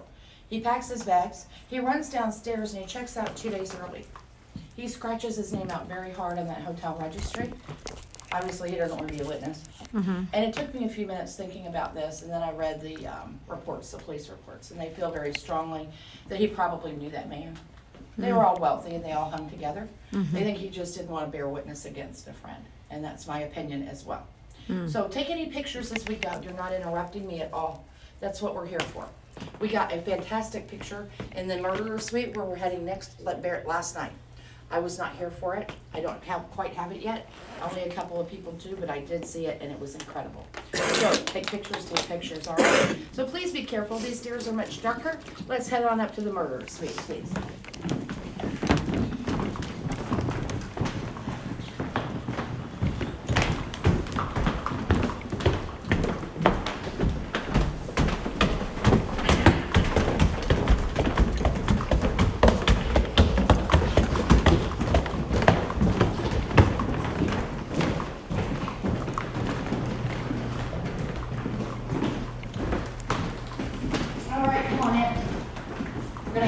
Mummy cat for a minute. We're the mummy cat. Yeah, we're all gonna hang out. Hi, mummy cat. Actually, I don't mention it very often. A lot of my other coworkers do, because people find it unbelievable. So I don't mention it very often. But people have come in here and gotten pictures of cats on the floor. Oh. I've honestly seen them. But this was the premier suite at that time in the hotel. The only reason it was the premier suite was the view of Saint Augustine out here. Okay. As I mentioned to you, he purchased that second room, and that was for his girlfriend, Betty Richardson. She was a beautiful dressmaker in her 20s from Jacksonville. And let's put 2 and 2 together, folks. This was an older businessman with a lot of money, and they met on weekends, okay? So she comes later for anonymity reasons, and she signs into that hotel registry down there. And she finds herself placed all the way in the back of the building, the furthest room away from his. So you can well guess when they would travel together, more than likely, she would be in the suite right next to his. So she understands something's going on. And she comes to the door, and she's loud, and she's upset. She's banging on the door. And she's, let me in, let me in. I thought we were going public with our relationship. He quickly lets her in. He wants her to be quiet. But he makes a big mistake. He decides at that very moment he's tired of her, and he wanted to say goodbye, but basically what he does is he says, it's over, Betty, hit the road. Of course, she gets a lot more angry at this point, The bed was here, the confrontation was on the other side, and she begins to threaten him with everything she knows. I'm going to tell your friends, your family, your colleagues, and then she says, your wife. That's when he snaps, and he grabs her by the neck, and he chokes her all the way, dragging across the floor, kicking and screaming, and that's when Betty meets the mantle. This is her demise. There you go. He She then died lays her on the mantle. bed, wraps her in the There you bed, go, and Tracy. drags her through this entire building, and places her body back in her room, where She she's was found killed in her on the bathtub. mantle. Okay, we're gonna take pictures in here. Over here, it's been active. Take them wherever you want. I'm just trying to help you. Over here? We usually, Okay. this whole side. We usually get faces over the fireplace. Okay. A lady 2 months ago in that glass case, I think it's on our Facebook, got a little boy's face that was fantastic. But the creepiest picture I own is back in that corner. And ever since, some Over there. folks from Ohio took it, sent it to me in this room. About once a month on the tour, people will get a picture of the silhouette of that same creepy thing that she got. So let me get out of your way. I don't want my head in your picture. Excuse me, babe. I'm just gonna squeeze by you here. Take all the photos you want. We'll be in here for about another 10 or 15 Oh, I don't have it seconds. anymore. I gave him back the SK7, the And we're meter, gonna go the out waste into this box. He took beautiful it. atrium. I'm gonna stop short though. I have to open the gate here for the folks from the back of the tour as they travel through. But we're gonna talk about what went on out here. It does have a big part to the story. I don't feel good But in I this wanna give room. those folks about another second or two to Like my get back their really picture. hurts. Because this is a great room to get pictures in. I mean, If you my get back anything always from me, hurts, please share it with but me. I do not it's stay up in that here. night by myself My taking back hurts pictures. up top. All my pictures come from you folks. So my And I'm back grateful hurts to up get here, them. but up top. So let me know if you get My- something my- really good. my back doesn't All right, hurt let's up head there on out to normally. the atrium. Tracy was saying she feels a heaviness in the fireplace. She was killed on the mantle. Tracy, her head. Yeah. Oh, I'm getting out of the way. Rob's taking good pictures. He was able to find a picture last year. Come on, don't dawdle. Don't dawdle, monkey. See where the blue stained glass is up top here? Mm-hmm. That area is our fourth floor. Now that's no longer open to the public, but at the time it was the penthouse suite to the hotel. Ooh. So the corner door here was the only entrance or exit. And there happened to be a lady up there. Mm-hmm. She was alone, but she was up there when the fight started, and she thought she would come down and save some screaming stranger. Unfortunately, when she got down here, she became our second victim. Oh, And no. we'll talk about her in the very last room. But the glass area here, that was a beautiful open-air balcony where everybody was having brunch. As Mr. X drugged her body right above their heads and back onto her suite. Of course, she's not making any noise, and they can see her. Also, what I find really interesting, hang on just a minute, Daphne's coming through with By the her. way, folks, Be patient, watch I'll be out right for back this to you. display case. It will try to kill you. Oh, well. Are you trying to kill someone? Yep. All right. I tried. It didn't work. Next.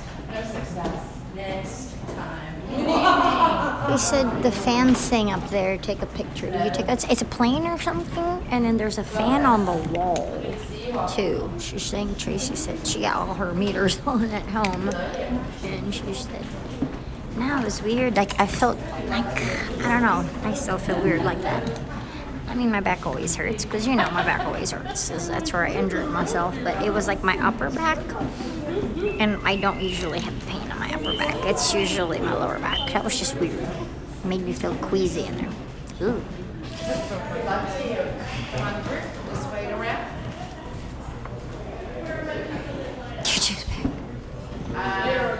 You guys are gonna stand right It's a here. plane. Yeah, it's like a plane model, wooden plane.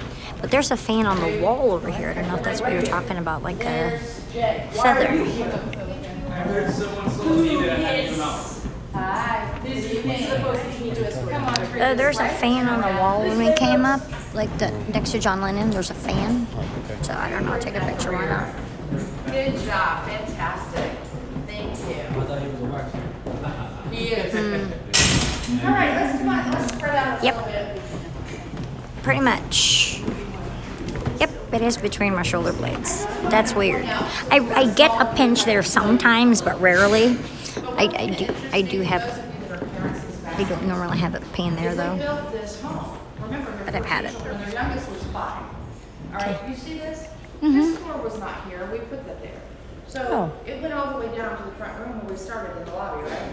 Yeah. Can you imagine 14 little girls hanging out? Why would you do? I'm thinking to myself, are they going like we got 14, we could lose one or two? I mean, I can't imagine what their thought process, because that was their den, that was their playroom, that was the area, and they were up here all the time. You can imagine what was going on, right? But I heard nothing about loss in that direction. So we're gonna have that Betty's room next. Does anybody know how to do a live picture? A live picture on your phone? Yes. Yes, Do it. fantastic. That's the way to go, or a video. If you Do a live picture. You know how they just put it, like it takes multiple shots. But turn your flash on. I don't know, and just sport. start What hitting is it the on button. Android? Because I they're forget what moving you too call it. fast, and very, very fast. The orbs, okay? So they don't pose for you. Just hit yeah, those buttons maybe and try to get the picture. Our last group It just takes a burst, right? as well. I think, So yeah. please watch this. What is it on Okay? Android? Is it This live glass focus? case here does sit way Oh, out. I love the Winchester's house. Yeah, I mean, I've had pain up there because, you know, I injured my back, my neck, my lower back usually. That's where I broke my back in 3 places. That's not broke, but that's, yeah, pretty much where I injured my back. That's from my injuries, but not rest my lower back, but that was just weird. I felt weird in there. I feel better now. Right behind you. Okay. Yeah, you just had a very weird, uneasy feeling in that room. Like you just felt queasy, like nauseous. You know what I mean? Not good. Not good at all. Oh no, we're gonna watch a movie? Oh no. Oh, these are the spoopy pictures. What is live photo on Android? I don't know. I only know iPhone. Oh, I'm sorry. Thank you. Did you figure it out, honey? Nope. What is that? What's the live photo setting? I promise you we'll get back up in about 4 minutes and we'll walk around and take whatever pictures you'd like. All right, so this was 2 separate hotel rooms. And the divider wall was right here. Over here was Betty's room. As I mentioned to you, Mr. X drugged her that whole way. That's a long way for a dead body, in my opinion. And he placed her in the bathtub, right here where these 3 seats are. He wrapped wet towels around her face and tied knots to the sides. He was trying to create an illusion that she died in a fire. So he just sets the curtains on fire, basically, as he's running back to his room. Remember that poor lady upstairs? Her name was Ruth Pickering. She was a very good friend of Marjorie's who owned the building. And she had lived up there for 4 years for free. The reason being, she was afraid of her abusive husband, who was part of the newspaper here. But besides that, they had a gorgeous home in downtown Saint Augustine that she never wanted to go back to. So the way it went was when he got back to that atrium, there she was. And he was sure she saw something. He didn't want to witness, so he strangled her. And he dragged her body all the way up to that 4th floor and placed her in the bathtub up there. There it is. With the wet towels around her face. He then set the entire front of the building on fire upstairs on that 4th floor. And you will see that if you Google those articles. So if you read the newspaper, they constantly talk about these ladies dying of smoke asphyxiation. And we know better than that, because one big thing. This window was open in the police report. Right outside is a fire escape, right? So you know if she were alive, she would have taken her way out. She was already dead. And the same with Ruth Pickering. Here she is.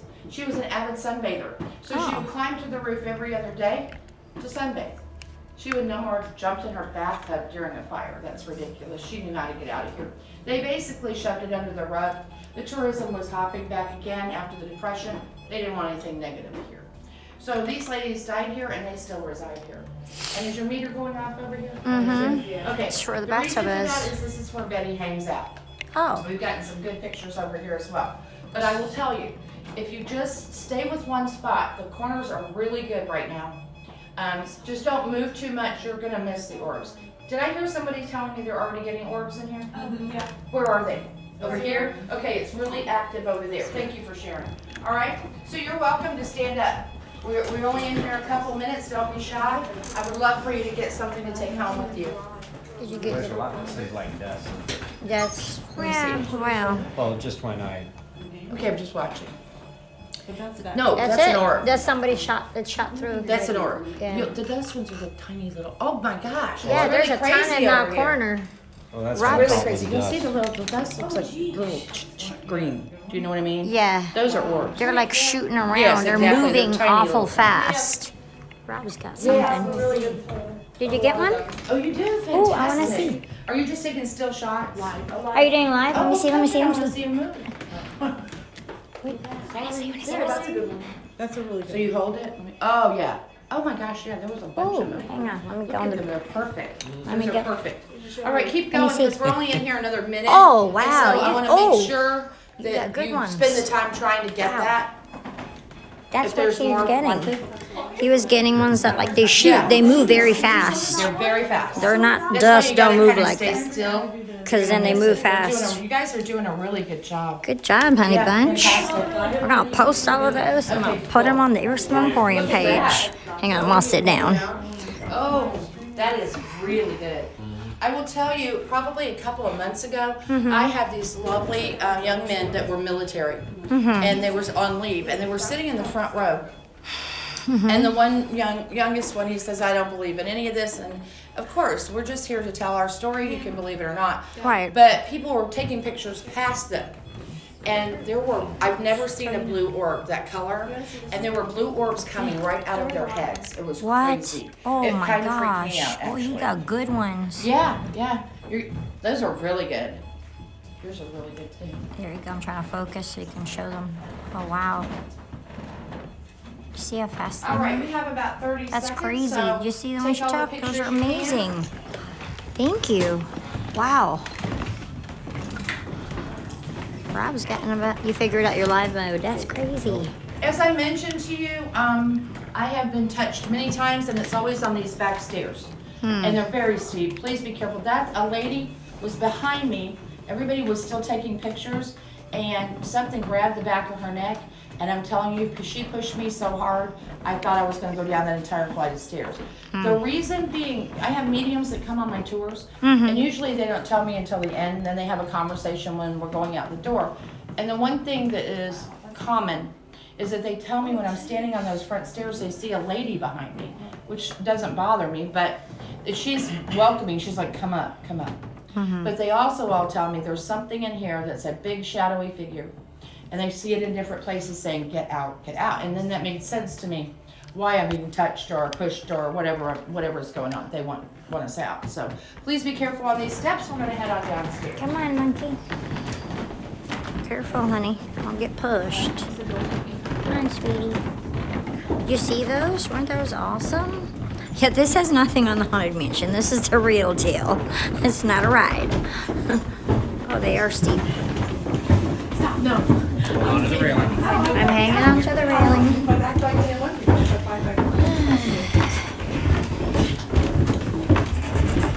To pray. I get scared to pray.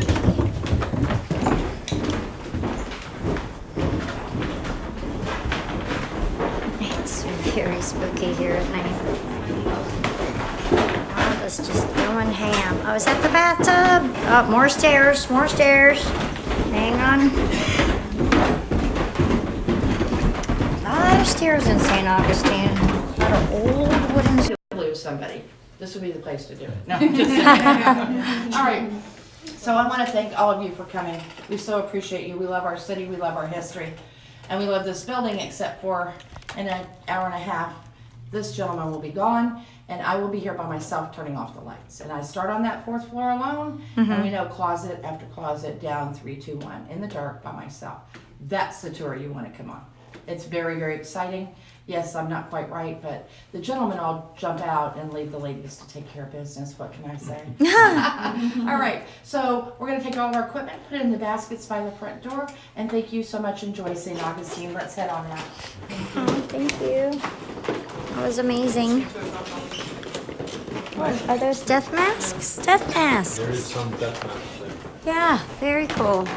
It's like the wall from Game of Thrones. You can get a great picture of Chucky. That's where I stand a lot, and I'll tell you, Chucky's going to move one day when I have a stroke. This one has moved places.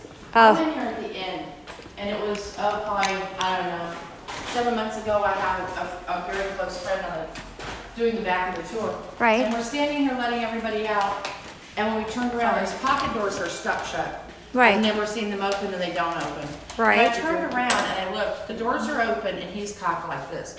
There was nobody but us. She looked at me and I looked at her and we just went on out the back door. You don't ask questions in this building, okay? No, We're going ma'am. out this direction. Thank you so much for coming. Thank you so much. Enjoy Saint Augustine. Thank you so much. Yes. Thank you. Thank you so It's a much. beautiful What evening. was the name of our guide? Which one? Bunny Ears guy.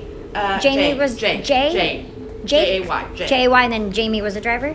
No, No. Justin. Who was Justin, the Justin, driver? Justin. Okay. Justin. Yeah. I just gotta remember. Thank you so much. Hi, thank you. No, that was weird. That was so weird. I felt really ill in that room. Like, my back hurt. I felt nothing. Ugh, has no soul. I'm not a sensitive. Yeah, like right here. Well, I'm not. My mother is extremely sensitive. I have stories that my bio mom, my biological mother has. So my mother is very sensitive to ghosts. I have stories that will curl your hair. So was my mom, actually. That's right. Mom is too. Right. What is it with mamas, man? I got nothing. I got nothing. Well, I mean, I can feel bad, but I've never seen anything. Maybe that's why we worked in healthcare. I couldn't work in healthcare, working night shift for 11 You years. should have brought my mom. Oh, She might Mom. have gone insane. Well, no, Mom will probably get pushed or get scratched or something, and that's not good. We could have brought Mama. Mom could have, yeah, exactly. Smile and nod.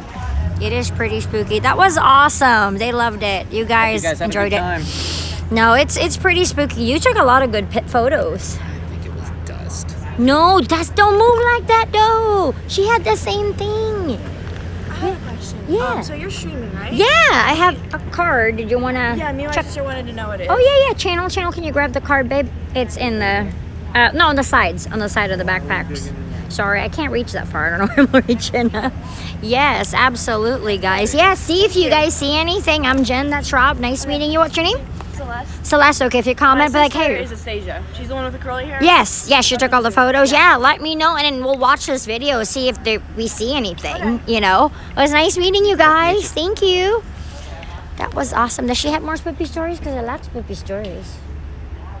Oh, I think she's telling spooky stories. Hang on, we're going to listen. You got more spooky stories? I'm going to listen. 3 or 4 pushes, I got out of the atrium, like in 10 seconds, I was fine. I mean, I could breathe. I didn't go back to that for 3.5 months. So I will tell you, you're right on. It's just I had this massive pressure during the day in my right here between my temples, and it was a burst. And I never listened to her when she says It could be something big, you never know. It was terrifying. Yeah, you found it. And You in got that it. hallway through the stairs too, I was like, I think I shot down both times just straight. I didn't look at anything. I was like, go. Yeah, well, I would trust anyone for intuition. I'm just anything she tells you. Thank you so much. You're welcome. Where are you from? Miami. Well, I'm originally from Houston, but. Oh, you're Miami? I was born and raised in Fort Lauderdale. I went to college. Oh, okay. I ended up. We're all Are you guys Fort Lauderdale. We're last both place I South lived Florida, yeah. was Boca. I left for many years. I recently 3 years ago came back here. And Fort Lauderdale's just Too busy. oh my gosh, it's just We're in Orlando now. Yeah. Miami's like LA now. It's like LA. That's exactly what I It's LA. I'm like, I know. traffic. So, plus my mom's $70,000 house in my parents' bought is now, the concrete home is now $450,000. Wow. So, It's you know, ridiculous. I'm good. Yeah, this is beautiful Boca's here. the same way. I love Boca. I miss her. Yes. Oh. Thank you so much. Be safe. And what was your name? You guys got to remember these because I got to do all the TripAdvisor things. Again. What's your name? Oh, I don't remember. You guys remember? It's fine. Have a wonderful rest of your evening, everybody. Well, yeah. Don't worry. So it was Jamie, Justin. Jay and Justin. Okay. I'm just trying to remember, like, to do the reviews.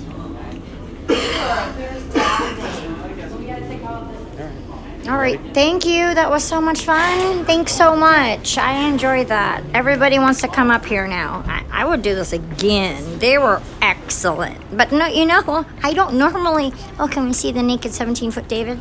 You can't show that on your stream. No, I can't. Close your eyes, kids. The kids are no longer here. All the kids have gotten scared. They've gone to bed. Yeah, we can. You don't want to go take pictures over the cemetery? Okay. Yep. Ooh, what is going on?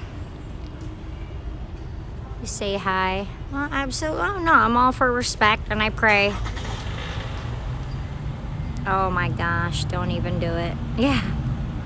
Yeah, it's pretty scary. It was really good to. Don't even show it. I'm not gonna show anybody. I'm not doing it. I'm just messing with you guys. But it was a very good time. I hope you enjoyed yourselves. We took a lot of pictures, so we're gonna look at it, see if we see anything good. I think Rob got some orbs.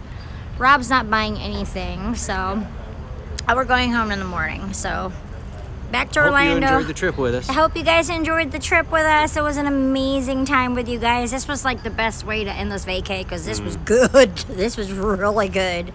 But yeah, I did not feel well in that room. I was like, no ma'am, I've got to go. But Team Rob. Team Rob. Yes, thank you guys again so much. It was so much fun. Yeah, Rob's like, no, he took a lot of pictures. We'll have to see. I took a bunch. Took a bunch. It'd have to be something pretty definitive on there. Yeah, to change she my had mind. a bunch too. Yeah, but she said they were orbs. It looked like dust. But they move fast. They were like zoop, zoop. But there was like thousands of them. But they move with a purpose.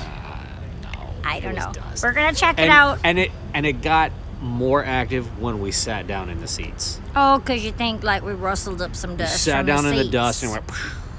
Okay. So yeah. Or I mean, Tracy had her meters at home, and she was trying, and that's crazy because she said over there behind her, where the fireplace, she felt a heaviness, and that was before she said that that's where the lady's head got smashed in the mantle. I was like, girl. We'll take a look at the pictures, and if we Yeah. see anything, we'll let you know. Possible from camera like flashes. You know, Mama don't have no flash, but everybody else had flash.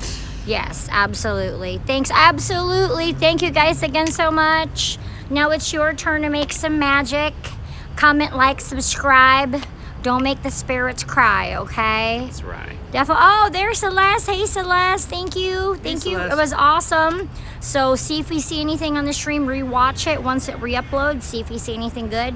And yeah, share our Facebook page is earsomemporium, and share all of your photos. I know you guys took some awesome pictures. They're the girls that took the orb photos live. So please share it with us. We love it, and everybody here wants to see it. So we'll see you guys tomorrow. Thank you guys again. Good night. Good night. Love y'all. Bye. Bye.